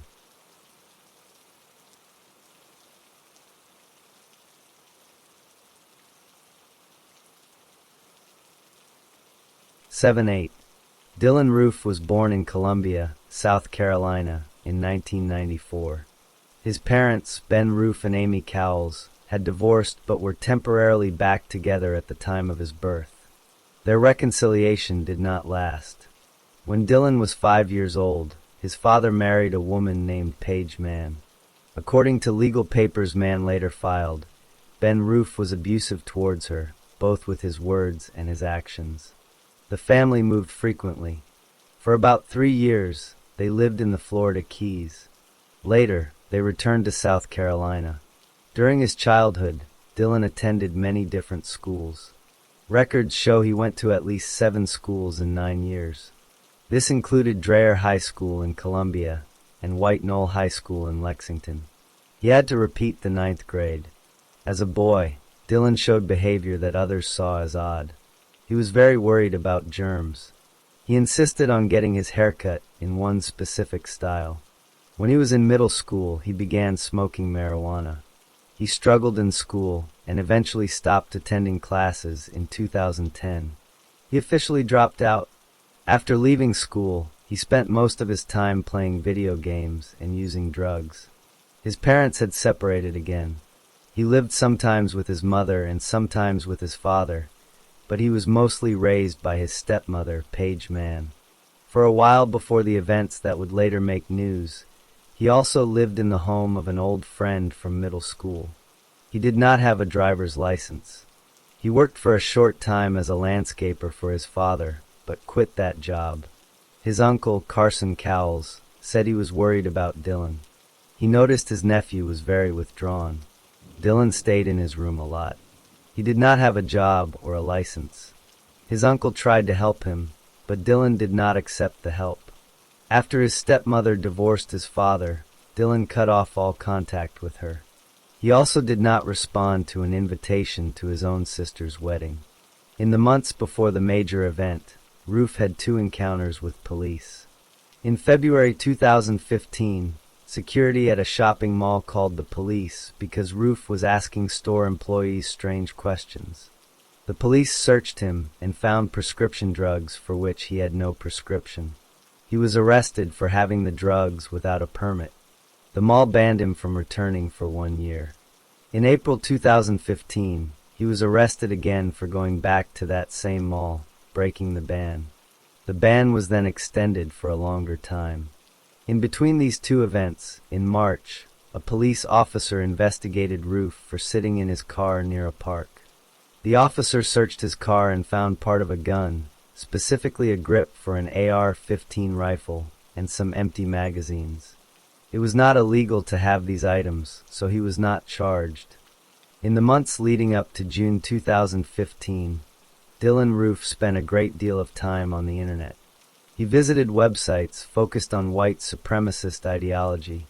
He read about historical racial conflicts and formed strong racist beliefs.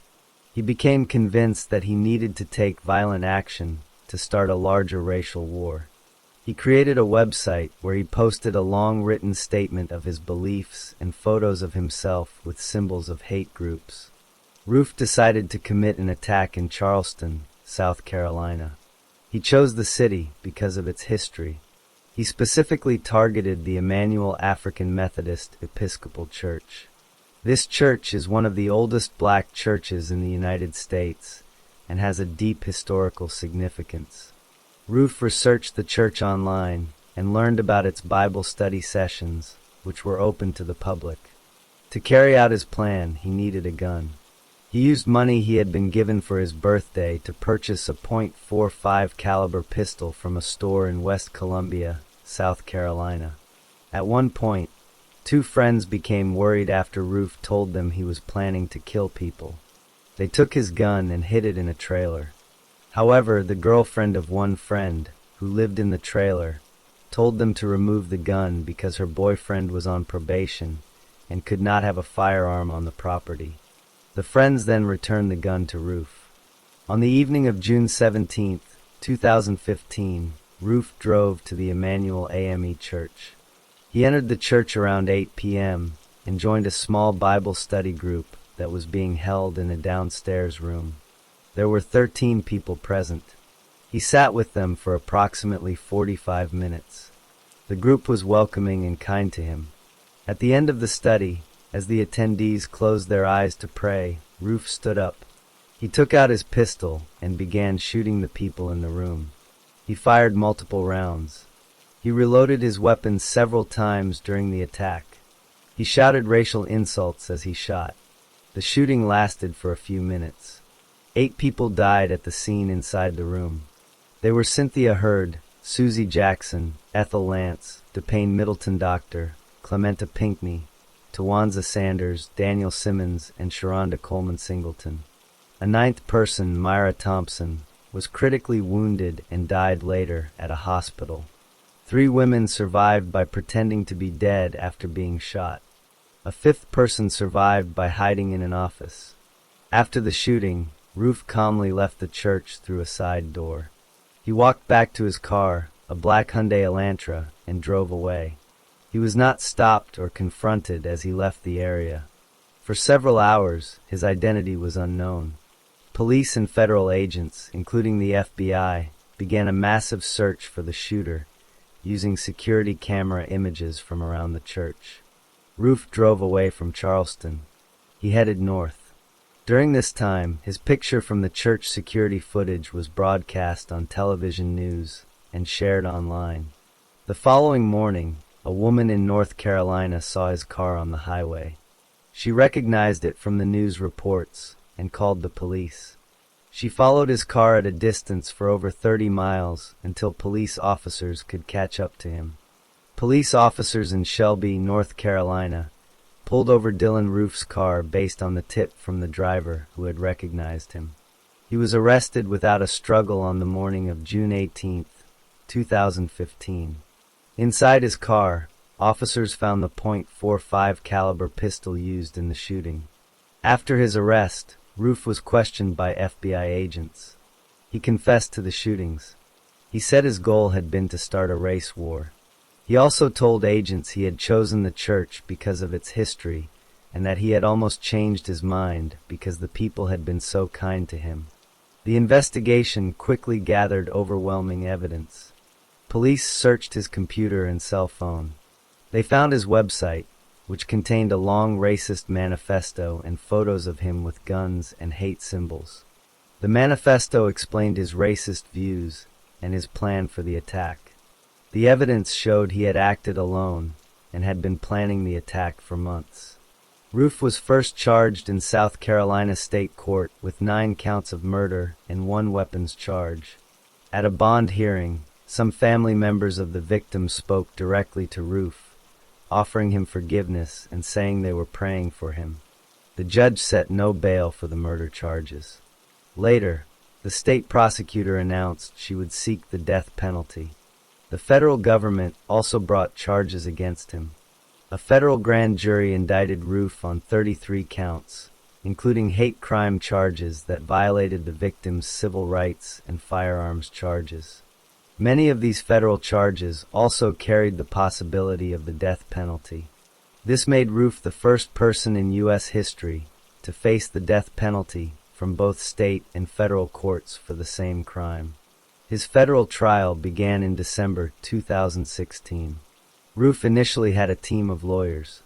During the trial, the jury heard his recorded confession and saw all the evidence from his website. He decided to represent himself for the part of the trial that would decide his punishment, but the judge allowed his lawyers to handle the guilt phase. The guilt phase was short.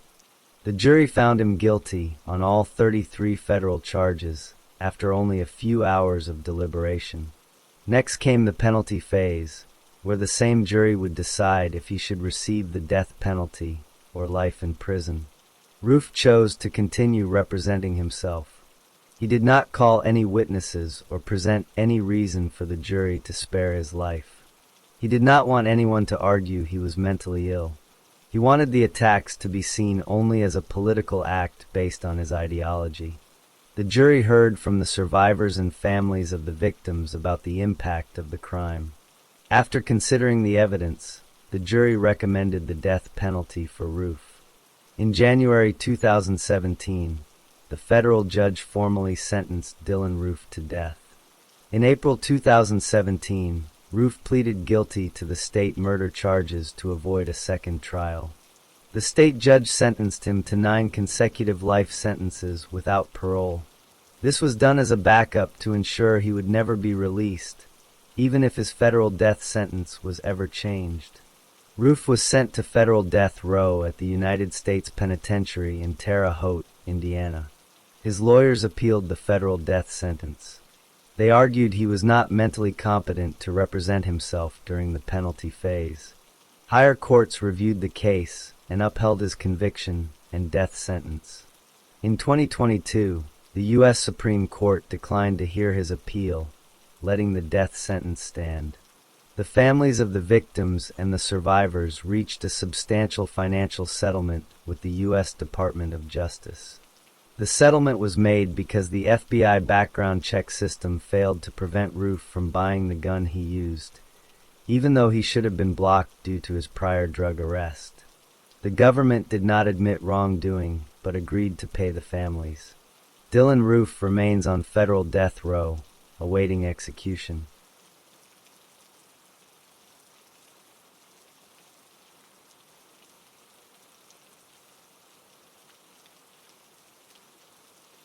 Story 9. Elliot Rodger was born in London, England, in July 1991. His father, Peter, was a filmmaker. His mother, Li Chin, was of Malaysian Chinese descent and had also worked in movies. The family was financially comfortable. After his birth, they lived in Sussex, England.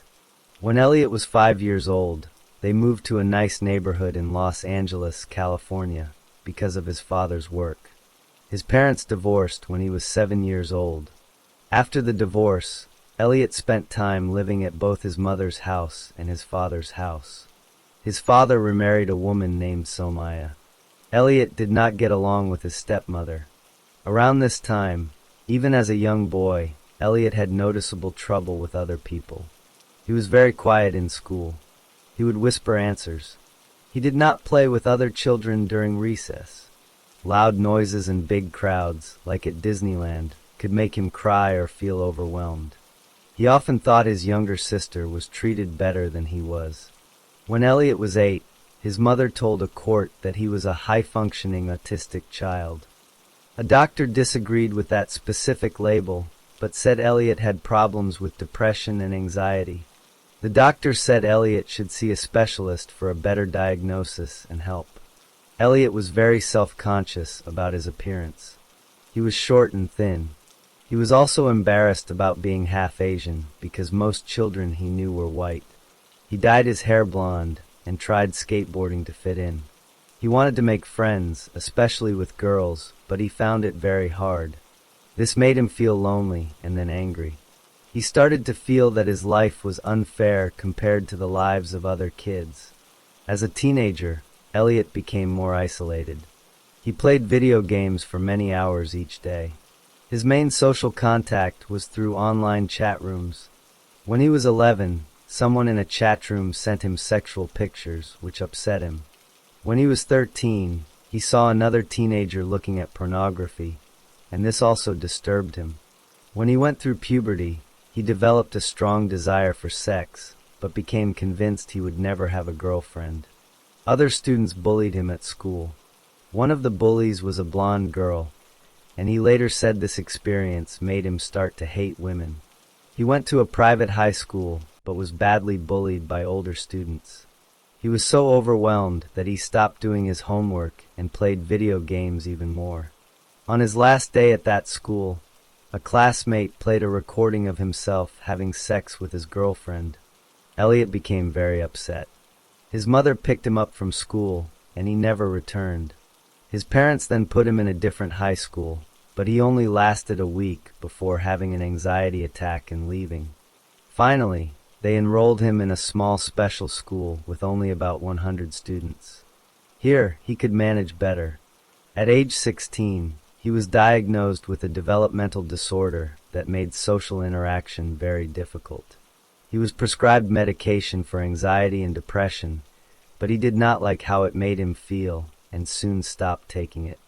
When he was 17, his father's film career was not going well, and his father could not always pay child support.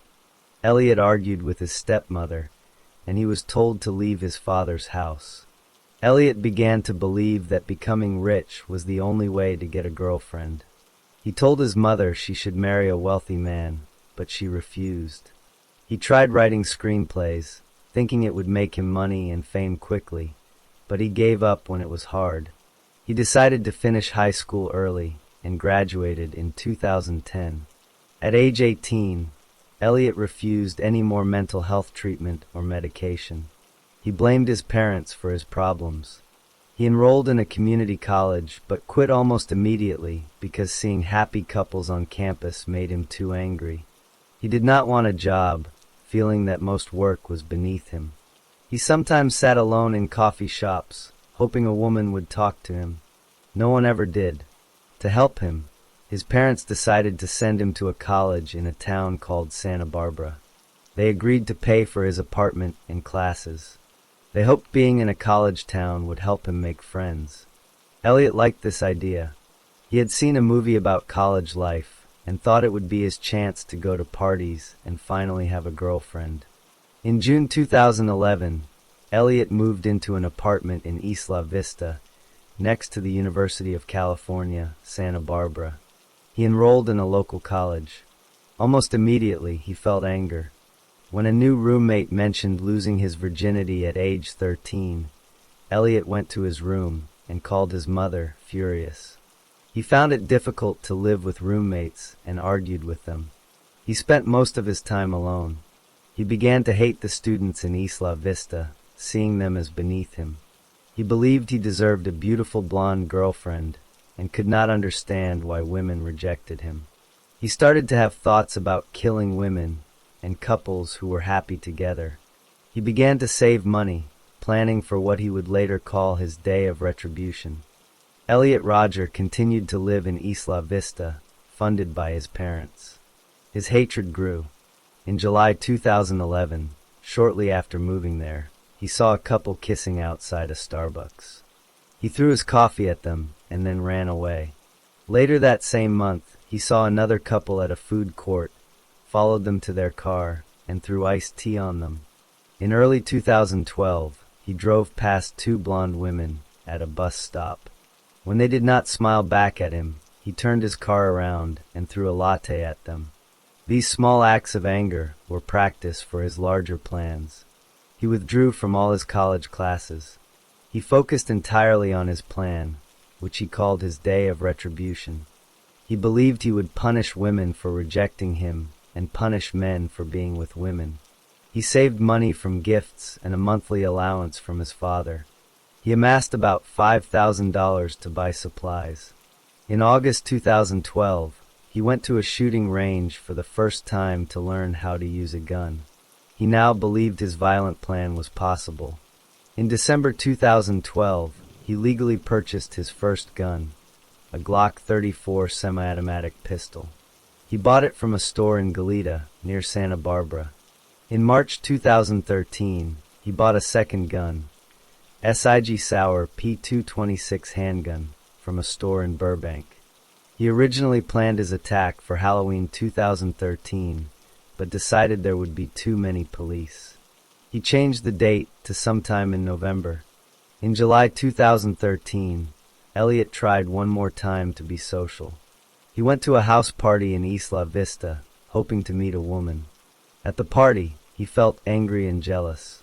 He climbed onto a ledge and pretended to shoot people with his finger. He insulted a group of women and tried to push them. In response, a group of men pushed him off the ledge. He broke his ankle.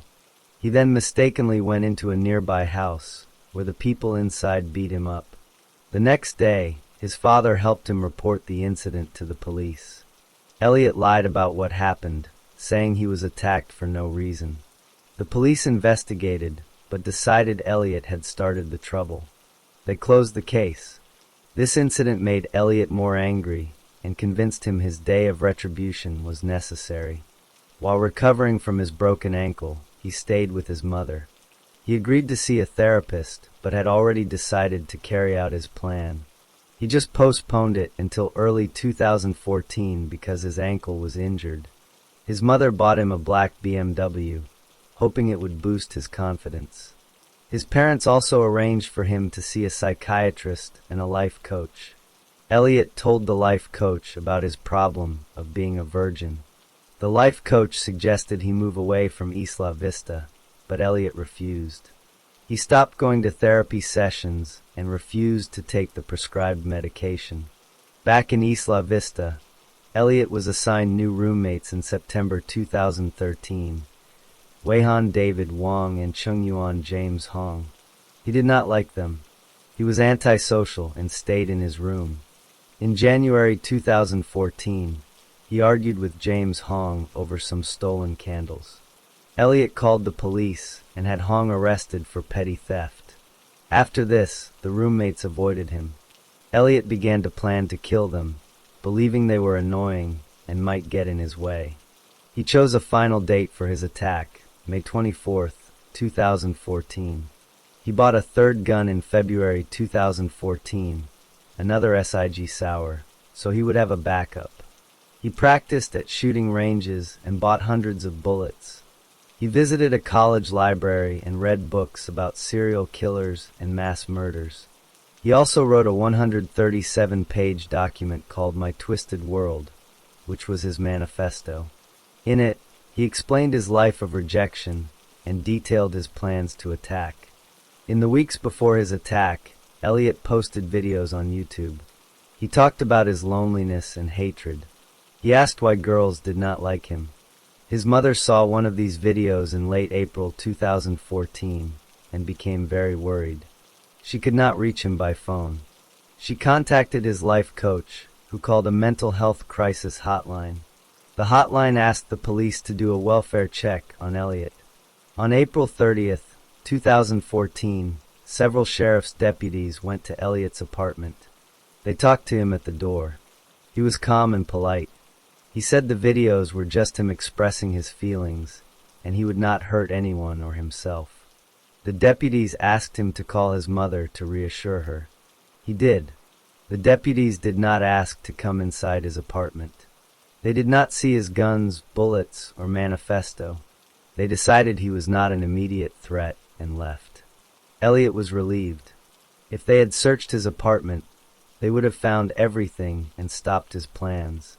After the police left, Elliot deleted most of his YouTube videos to avoid more suspicion. He planned to repost them right before his attack. He continued his preparations. Elliot's plan had 3 phases. Phase 1, kill his roommates. Phase 2, go to the Alpha Phi sorority house and kill as many women there as possible, then set the house on fire. Phase 3, drive around Isla Vista and shoot people from his car, and also run people over. He unexpectedly started his attacks one day early, on May 23, 2014. That afternoon, he stabbed and killed his 2 roommates, David Wong and James Hong, and their friend George Chun, inside their apartment. He attacked each one separately as they came home. He used knives he had purchased. Hours later, at about 9 p.m., he got into his black BMW. He first drove to the Alpha Phi sorority house. He could not get inside the locked building. As he was leaving, he saw 3 female students from another sorority walking nearby.